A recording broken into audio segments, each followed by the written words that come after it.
ಕಾಲನ್ನು ಕಟ್ಟಿಕೊಂಡು ಇರುಮುಡಿಯ ಹೊತ್ತಿಕೊಂಡು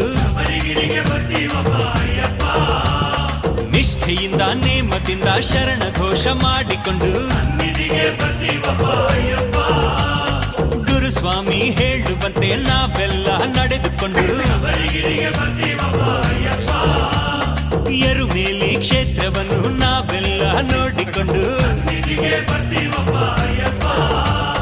ತಾಳವನ್ನು ಹಾಕುತ್ತಲೇ ಬೇಟೆ ನಾಟ್ಯ ಆಡಿಕೊಂಡು ವಾವರನ ಪೂಜೆ ಮಾಡಿ ಭಕ್ತಿಯಿಂದ ಬೇಡಿಕೊಂಡು